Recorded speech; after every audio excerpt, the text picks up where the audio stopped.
Hey guys, सो आज मैं आपको एक ऐसे थॉट एक्सपेरिमेंट के बारे में बताऊंगा जिसने हमें यह बताया कि अगर क्वांटम फिजिक्स के रूल्स हम अपनी रियल लाइफ में यूज करें तो उसके रिजल्ट कितने बेतुके होंगे।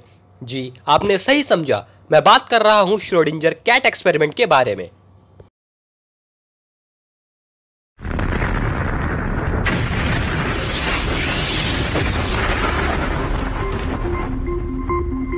श्रोडिंगर कैट एक्सपेरिमेंट को समझने से पहले आपको क्वांटम फिजिक्स के क्वांटम सुपरपोजिशन नाम के कंसेप्ट को समझना होगा।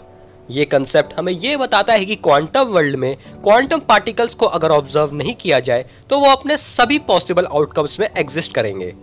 अगर इसे मैं आसान शब्दों में कहूं तो जैसा हम जानते हैं कि इलेक्ट्रॉन्स के दो नेचर होते हैं, वेव नेचर और पार्टिकल नेचर। पर अगर हम क्वांटम फिजिक्स के हिसाब से देखें तो अगर हम इलेक्ट्रॉन्स को ऑब्जर्व नहीं करेंगे तो वो अपने दोनों पॉसिबल आउटकम्स में एग्जिस्ट करेंगे। इन्हें ऑब्जर्व करते ही ये अपने किसी एक आउटकम में दिखाई देंगे। वो आउटकम या तो वेव नेचर हो सकता है या तो पार्टिकल नेचर।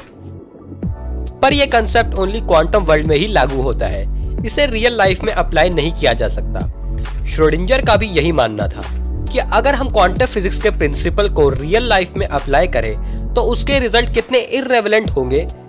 उन्होंने इसी बात को प्रूफ करने के लिए एक थॉट एक्सपेरिमेंट का सहारा लिया। उन्होंने इस एक्सपेरिमेंट को नाम दिया श्रोडिंगर कैट एक्सपेरिमेंट। इस एक्सपेरिमेंट में उन्होंने एक बॉक्स में बिल्ली को बंद कर दिया। उन्होंने बिल्ली के साथ एक रेडियो एक्टिव सब्सटेंस जिसके डीके होने के चांसेस ओनली 50% थे, एक पॉइजनस गैस की बोतल, एक हैमर जो रेडियो एक्टिव सेंसर के साथ कनेक्टेड था।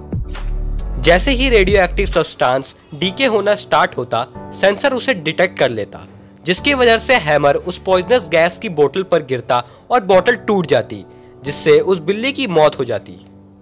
पर जब तक बॉक्स बंद है हम नहीं जानते कि बिल्ली मर गई है या जिंदा। बॉक्स खोलने के बाद ही हमें पता चलेगा कि बिल्ली बच पाई है या नहीं।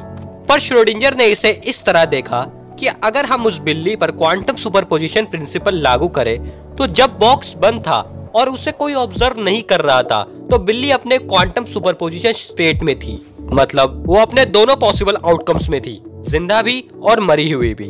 बॉक्स खोलते ही उसके वेव फंक्शन कोलैप्स हो जाते, जिसे हमें कोई एक आउटकम दिखाई देता, डेड और अलाइव। पर हमारा कॉमन सेंस ये नहीं मानता। हमारा कॉमन सेंस बोलता है कि बॉक्स में बिल्ली या तो मर गई थी या तो जिंदा ही बच गई थी। ऐसा बिल्कुल पॉसिबल नहीं हो सकता कि बिल्ली दोनों एक साथ एक ही टाइम पर डेड भी हो और अलाइव भी। पर क्वांटम फिजिक्स हमारे कॉमन सेंस से नहीं चलती। क्वांटम फिजिक्स में कई एक्सपेरिमेंट ने यह प्रूफ किया है कि पार्टिकल्स क्वांटम सुपरपोजिशन जैसे फिनोमिना शो करते हैं। इस एक्सपेरिमेंट से यह बात प्रूफ हो गई कि हम क्वांटम फिजिक्स के प्रिंसिपल को रियल लाइफ में बिल्कुल भी अप्लाई नहीं कर सकते। आशा करता हूं मेरी वीडियो आपको पसंद आई होगी। ऐसी और इन्फॉर्मेटिव वीडियोस देखने के लिए मेरा चैनल लाइक एंड सब्सक्राइब करना मत भूलिएगा।